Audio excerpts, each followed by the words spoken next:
We're making chicken adobo. What is adobo, you meter? Did you know adobo comes from the Spanish word adobar? Hope I didn't butcher that Spanish.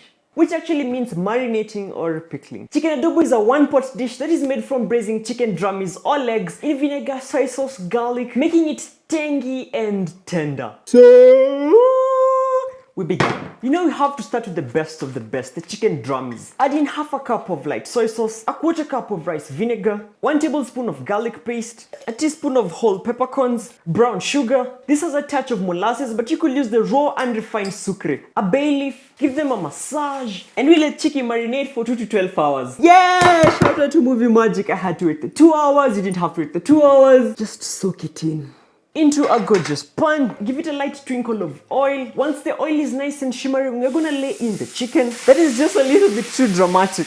You want them to develop some color on them, you know, once you go black, you know. On the side, you roughly dice 1 whole onion. Once the drummies are beautifully browned like this, we extract them. Same pan, the roughly diced onion, just a smidge of that oil. We want the onions, as they melt, they pick a bit of that fond on the pan. Once they beautifully caramelize just like that, add in the rest of the marinade minus the bay leaf and let it bubble under high heat for 7 minutes. Once it's nicely reduced and thickened, the chicken joins the party. Add in 1.5 cups of water. We cover and bring it to a gentle bubble. 20 minutes in, we take a sneak peek. Ooh, now that looks good. See, we're getting some thick sauce, but I feel like what we need is just a light touch of dark soy sauce to give it a really dark, rich color.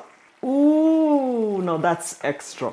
We cover Chiki and let her bubble for 10 more minutes. Grab yourself a plate, bowl, whatever it is. Some steamed rice, just a healthy portion, the chicken drummies, some of that gorgeously reduced sauce, and top it with a touch of Mother Nature. And maybe some sesame seeds for some character. Now the aroma in here is mind-blowing, smells like food heaven. If you make this, you're gonna get the vibe I'm getting. Now this has to be my favorite part, the taste test. See how I didn't add salt back there? The soy just takes in the place of salt and brings this together. The perfect balance between salty, tangy, and a little bit sweet. Now this has to be my perfect meal. If you did enjoy this video, just love the sight of food like me, drop a fat like and see you on the next one. HoldSpatula.